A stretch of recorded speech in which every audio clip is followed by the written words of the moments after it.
저는 본문의 말씀 가지고 요한복음 강의 말씀 12번째 시간으로 타는 목마름이 있는 신앙인이 되라, 타는 목마름이 있는 신앙인이 되라는 제목으로 하나님 말씀 증거하도록 하겠습니다.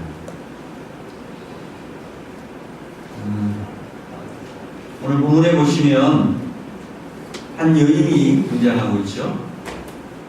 사마리아 성에 사는 그런 여자였습니다. 근데 이 여인은 굉장히 사람들과 관계가 굉장히 불편하고 또 사람들로부터 상처를 많이 받은 그런 여인이었던 것 같습니다. 그래서 그런지 동네 사람들과 상종하지 않는, 동네 사람들과 함께 하기를 싫어해서 외롭고 고독한 그런 시간들을 많이 보냈던 그런 분이었습니다. 그래서 우리가 어떻게 그 일을 알 수가 있느냐면은 이 사람이 물을 기르러 온 시간이 몇 시였느냐면 성경에 보니까 6시라고 그랬어요. 6시. 6시는 성경에 나오는 시간은요, 우리 시간으로 환산하면 더하기 6을 하면 돼요. 그래서 6시에 나왔다 그러면 더하기 6을 하면 우리 시간으로 몇 시죠? 12시인 거예요. 12시. 12시.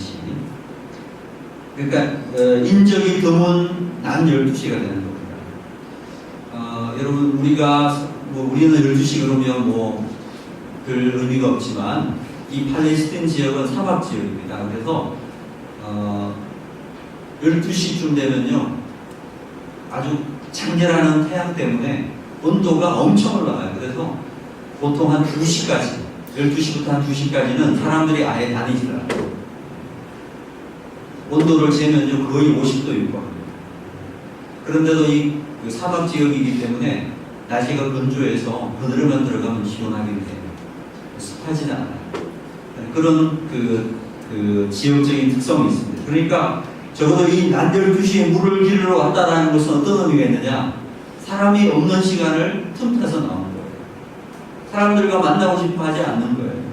이런 상황이 바로 12시라고 하는 의미인 겁니다. 그런데 오늘 요한복음 4장은 사실 지난번에도 한번 살펴보았지만 오늘 좀 더 다른 측면에서 살펴보려고 이 말씀을 다시 읽었습니다. 우리가 참 여기에서 귀하게 여겨야 될 것이 있다면 바로 이런 상황에서 이렇게 상처받고 사람들과 함께 하기를 싫어하고 고독하고 외로운 가운데 있는 이 여인조차도 하나님께서 사랑하시고 구원의 손길을 내밀으신다는 거죠. 하나님의 사랑은 포기할 줄 모르는 사랑이다. 하나님의 사랑은 끈질긴 사랑이다.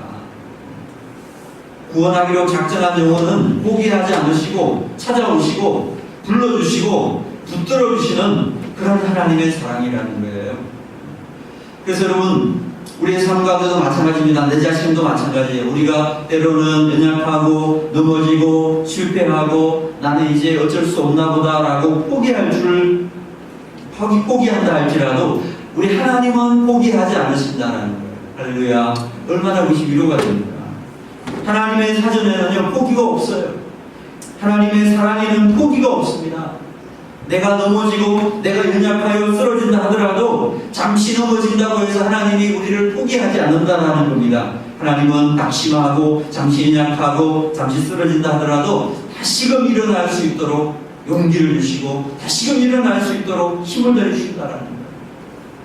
왜? 그것이 바로 하나님의 사랑이 있기 때문에. 나아가 여러분 가족이나 여러분 주위에 아직도 하나님을 알지 못하는 분들, 낙심 가운데 있는 영혼들이 있다면 그분들에 대해서도 하나님 앞에 여러분 기도하기를 포기하면 안 된다는 거예요. 왜냐하면 주님께서 포기하지 않는 분이시기 때문에 그렇습니다. 주님은 그들을 찾아가 주시고 그들에게 힘을 더해 주시고 그들에게 능력을 주셔서 넘어진 곳에서 다시금 이렇게 세우시는 그런 분이신 것을 우리가 확신할 수 있기 때문에 그런 것입니다. 오늘 말씀 나누는 저와 여러분의 모든 삶 가운데 혹시라도 포기하고 싶고 넘어졌던 부분이 있다면 이 말씀을 통해서 다시금 회복하는 귀한 은혜가 있게 되기를 주의 이름으로 축원합니다. 자, 이 여인이 우물을 찾아서 물을 기르러 왔습니다. 그런데 오늘 본문을 보시면 이 여인의 특징이 뭐냐면 이 여인에게는 타는 듯한 목마름이 있었다라는 거예요. 타는 듯한 목마름이 있었다. 자, 이 여인에게는 인생의 갈증이 있었어요. 해결할 수 없는 인생의 갈증이 있었어요. 사람들을 만나기도 싫고 여러 가지 상처도 많이 받았지만 이 여인에게는 그러나 그 속에 갈증이 있었다는 거예요. 인생의 갈증. 세상의 어떤 방법으로는 해결할 수 없는 깊은 갈증과 타는 듯한 목마름이 그 속에 녹아 있었다는 거죠. 자, 어떤 목마름이 있었을까요? 이 여인이 가지고 있었던 이 목마름은 어떤 것이었을까요? 우리가 먼저 생각해 볼 수 있는 것은요, 이 여인은요, 고독함의 목마름이 있었다는 거예요. 고독이 있었어요. 무척 고독했던 것 같습니다.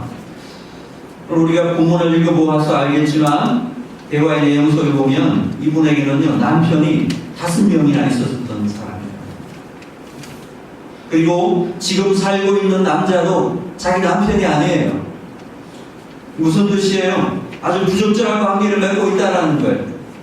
어떤 남자 한 사람을 이렇게 유혹을 했는지 부적절한 관계가 있다. 정상적인 결혼 생활이 아니에요. 도덕적으로 탈선한 그러한 여인이었다는 것입니다.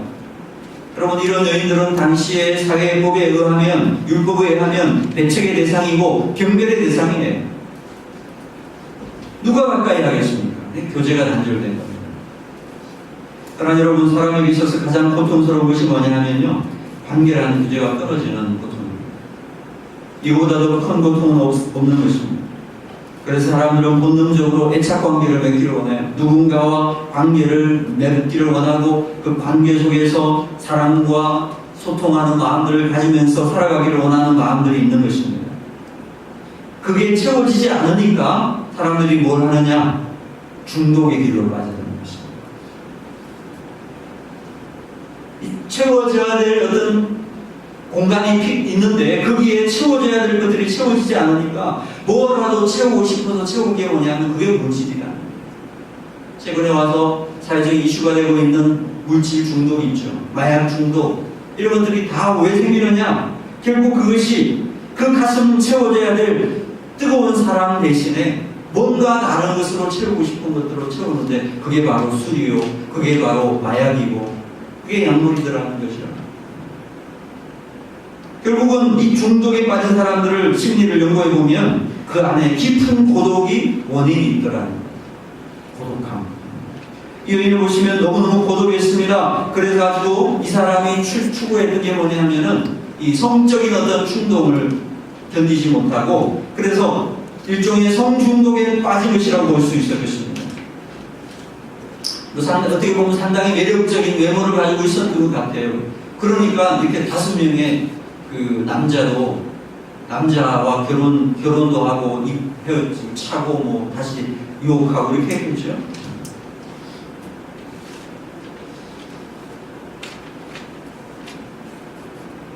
아무리 그렇게 해봐도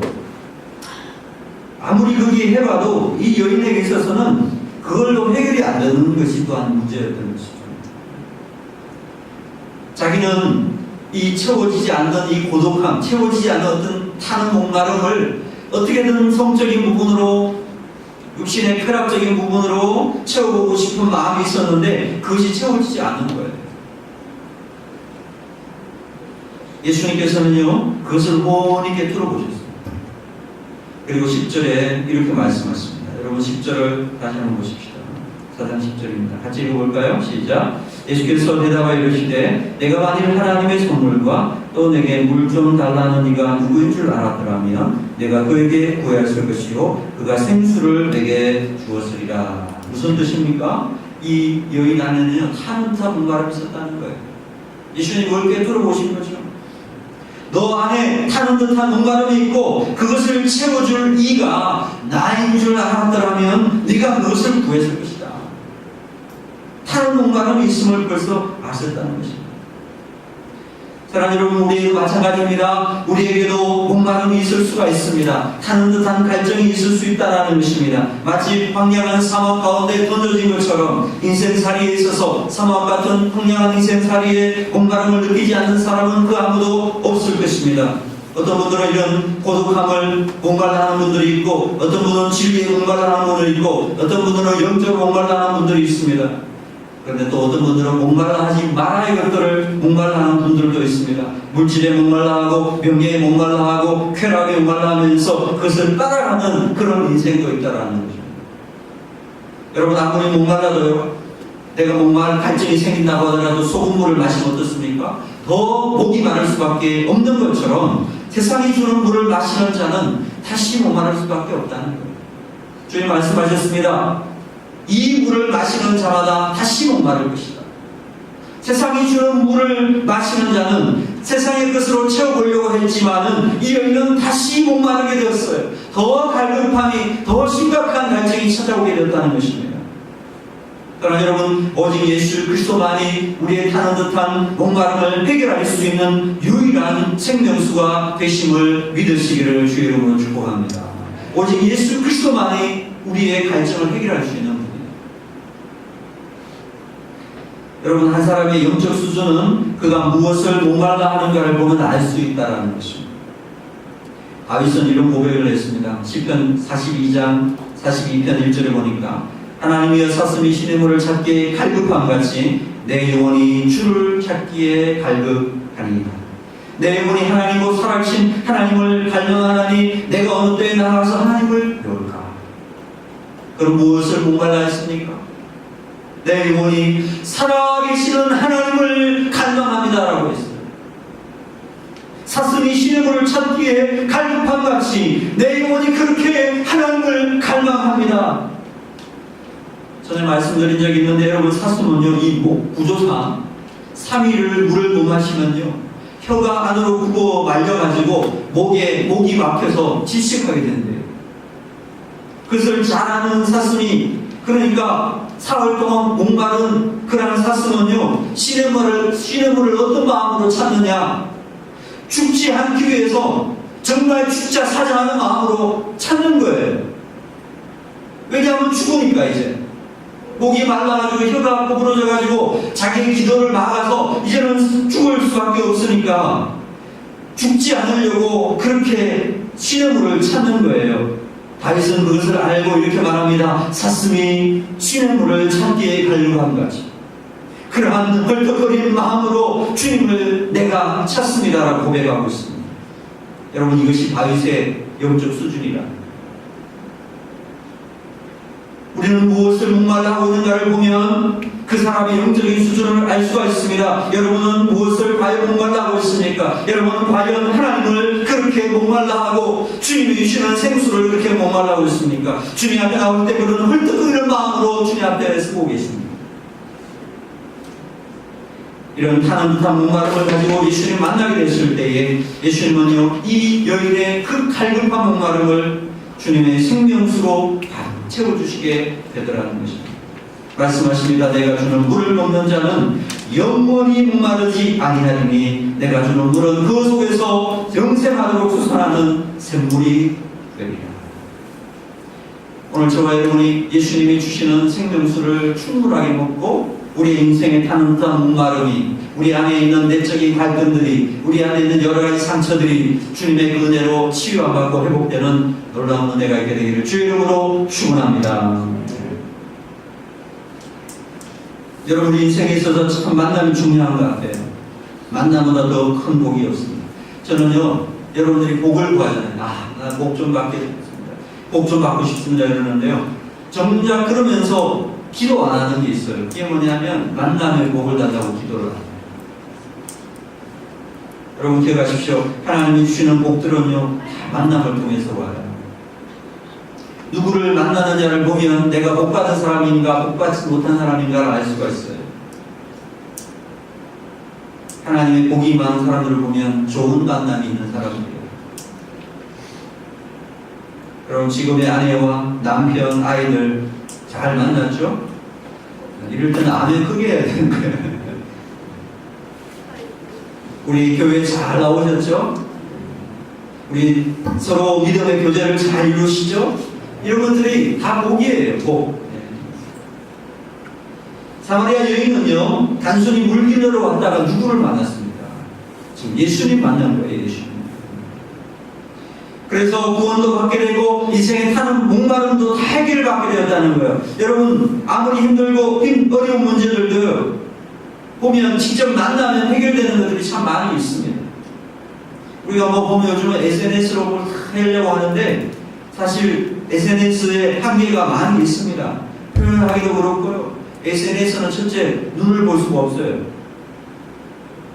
이 사람은 영적인 존재고 심리적인 존재고 그래서 우리가 서로 바라보면서 눈을 보면서 비언어적인 그까지 다 전달해야 되는데 SNS는 그게 안 돼요. 그냥 문자로만 정리가 되다 보니까 한계가 와요. 그러다 보니까 오해가 생기는 거예요. 그래서 여러분, 정말 중요한 문제들은 SNS 하면 안 됩니다. 어떻게 됩니까? 직접 만나요. 직접 만나서 이야기해요. 얼굴과 얼굴을 보면서 이야기할 때요, 문제가 풀려지는 거예요. 어떤 사업하는 분이 그런 이야기 했어요. 참 인상 깊은 이야기인데요. 자기는 계약을 할 때에 반드시 직접 만나서 계약을 만나서 그 사람의 눈동자를 본다고 해요. 그 사람의 눈동자를 보고 있으면 절대로 속지 않는다고 합니다. 속이는 사람들은요, 사람의 눈동자를 제대로 보지 못한다. 그러면 계약을 안 하는데, 그런데 눈동자를 보았을 때 통하는 게 자기 때, 그러면 계약을 해요. 그러니까 그 계약은 자기는 한 번도 실수 없이 지금까지 사업을 해왔다고 이야기해요. 왜 그렇습니까? 만남 속에는요, 인격과 인격이 부딪힘이 있고, 그 인격과 인격이 사람을 믿을 수 있게 하고 관계를 더욱 돈독하게 만들어줄 수 있기 때문이라는 거예요.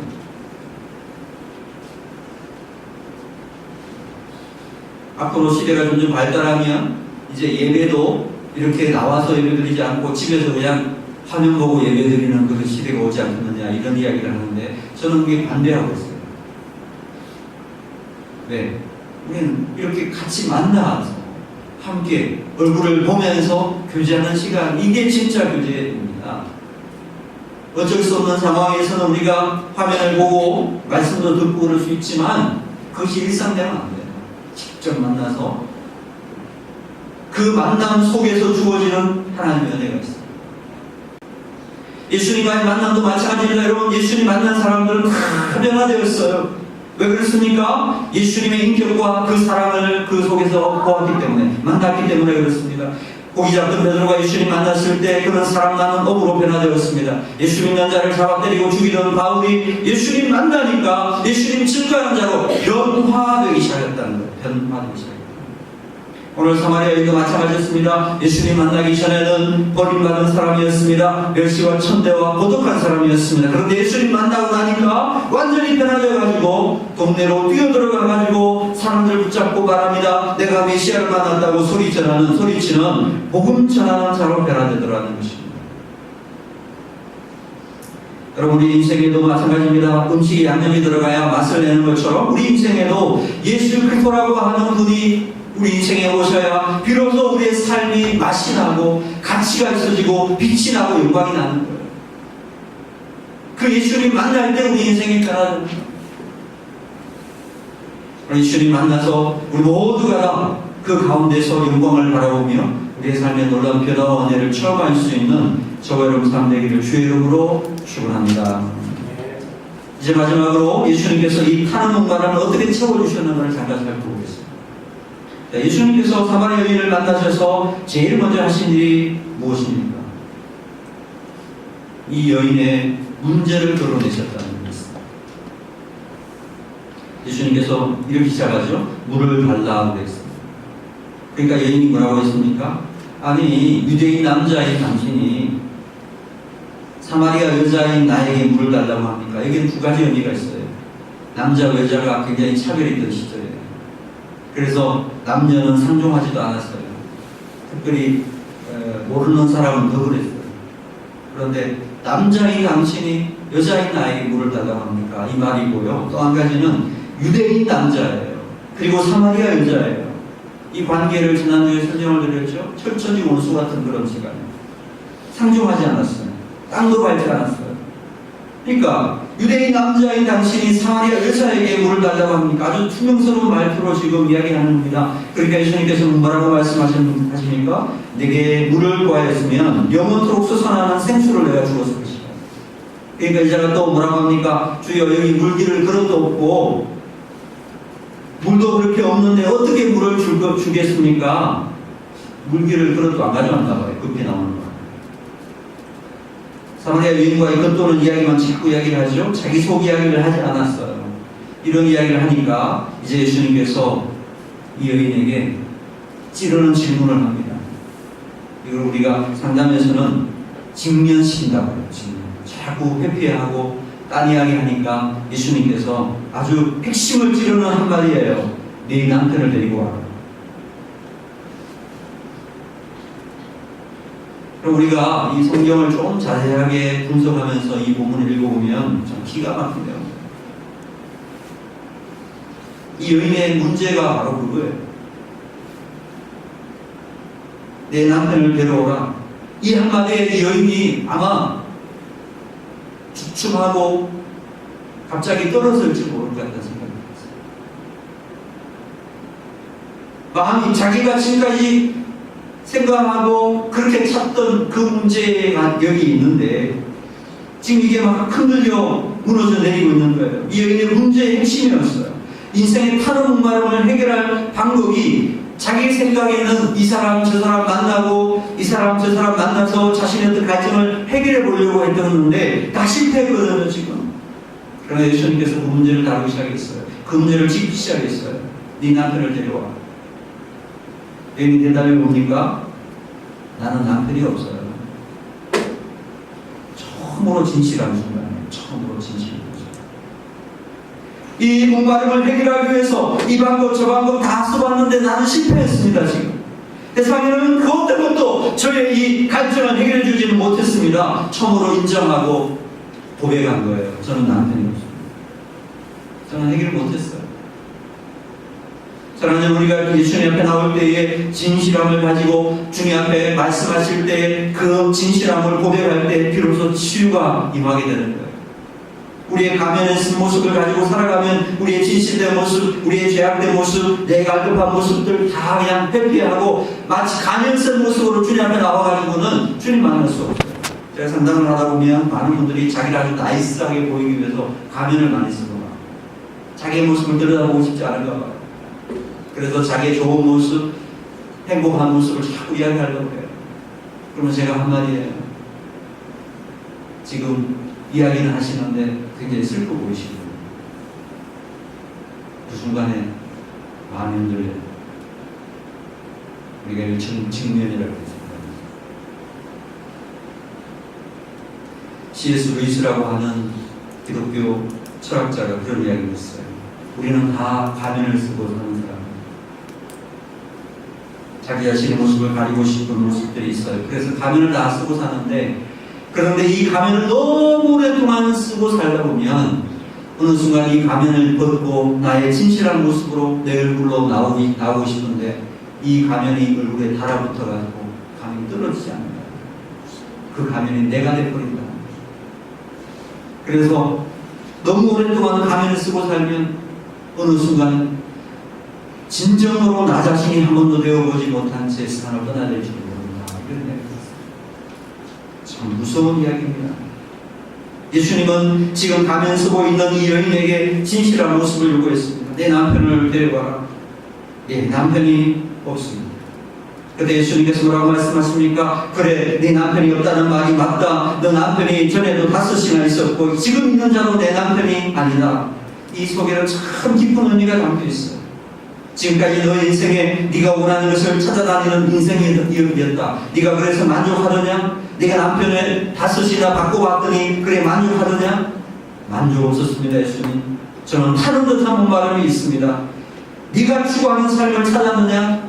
아닙니다. 바람을 잡는 것 같았습니다. 이 말이 이 말 후에 여기의 문제들이 하나둘씩 풀리기 시작했다. 사랑하는 여러분, 예수님 만나기 이전에는 우리는 결코 만족할 수 없습니다. 세상에는 모든 것을 다 누린 사람이 성경의 솔로몬이에요. 여러분, 솔로몬이요, 부귀와 영화와 모든 걸 다 누렸잖아요. 처첩이 1000명에 달하고 금으로 지은 집에 살고 세상의 왕이고 가지고 싶은 모든 것을 다 가려왔죠. 지혜를 가져왔죠. 장수를 누려왔어요. 그런데 그가 세상을 떠나기 전에 뭐라고 고백했습니까? 전도서 2장에 보니까 인생은 헛된 것이다. 바람을 잡는 것과 같았다라고 고백했습니다. 그러면서 전도서 12장 13절 마지막에 이렇게 말합니다. 여호와를 경외하는 것이 사람의 본분이다. 여러분, 인생 세상 사람들이 다 누리고 싶어하는 것을 다 누려보았지만은 솔로몬의 고백은 이거예요. 결코 그것으로는 만족함이 없더라는 거예요. 인생의 참된 만족은 하나님을 만나는 것이에요. 예수님을 만나는 것이에요. 그러므로 여러분, 지혜로운 자가 누구일까요?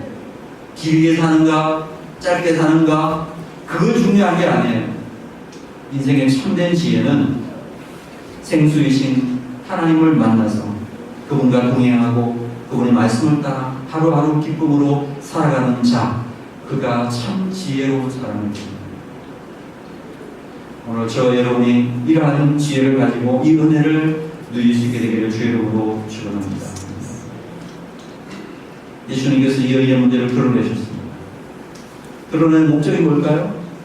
이 나쁜 인간, 나쁜 년, 세상에 이런 넘탕한 여자가 어디 있느냐 정죄하기 위해서일까요? 아닙니다. 여러분, 문제를 드러내는 것은 한마디로 말하면, 외과 수술로 말하면 상처 골문 부분을 짠 거예요. 지금 짠 거예요. 칼로 배를 연 것이에요. 그러고는 나몰라라 하면 그 사람 죽는 거 아니에요? 그죠? 예수님께서 왜 상처에다 칼을 냈을까요? 상처를 낸 후에 그 상처를 치유해 주시기 위해서 그렇게 하신 거죠. 비록 아프고 힘든 거지만 이 문제를 다루기 위해서 그렇게 하신 것이죠. 그리고 그 여인의 문제, 인생의 다양한 문제를 다 채워주셨잖아요. 품어주시고 사랑해 주셨습니다. 예배에 대해서 묻고 메시아에 대해서 물었습니다. 예수님은 이런 질문들을 다 받아주시고 품어주신 후에 이렇게 마지막에 말씀하십니다. 네가 그토록 찾던 메시아가 바로 나다. 25절에 보니까 여자가 이르되 메시아고 그리스도라는 이가 오실 줄을 내가 아노니 그가 오시면 모든 것을 우리에게 알려주시리라. 예수께서 이르시되 내가 말하는 그가 바로 나니라. 네가 말하던, 네가 기다리던 메시아, 그가 바로 나니라. 결국 메시아를 만난 여인은 변화되었습니다. 예수님을 만난 여인은 더 이상 고독이 사라졌습니다. 타는나 목마름이 다 변화되었어요. 이제는 충만한 기쁨으로, 충만한 자신감으로 세상을 향하게 나가더라는 것입니다. 믿지는 않았지만 29절에 보니까 내가 행한 모든 일을 내게 말하는 사람을 와서 보라, 이는 그리스도가 아니냐. 자기가 피해 도망왔던 그 동네로 다시 뛰어들어가가지고요, 사람들을 만나가지고 관계가 회복되면서 사람들을 불러서 그리스도께로 데려오는 놀라운 전도자로 변화된 것을 볼 수가 있습니다. 특별히 여인이 그렇게 자신감 없다 했던 모습이었는데요, 자신감이 생겼어요. 용기를 가졌어요. 예수님 만나고 나니까 용기가 회복이 됐어요. 더 이상 기죽지 않았어요. 억눌리지도 않았어요. 왜? 그리스도께서 주님이 되신 것을 확신했기 때문에. 그리스도께서 나와 함께 하시는 확신이 있기 때문에 더 이상 좌절하지 않고 용기를 내고 자신감으로 충만해졌다라는 거예요.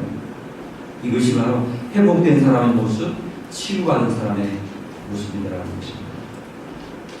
오늘 저는 한 여인이 인생의 갈증과 고독함과 여러 가지 힘든 문제 때문에 힘들었던 여인이 예수님 만나서 변화된 이야기를 조금 풀어서 여러분들에게 설명을 드리겠습니다. 우리 이 땅 살아가면서 우리들도 인생의 갈증이 있을 수 있어요.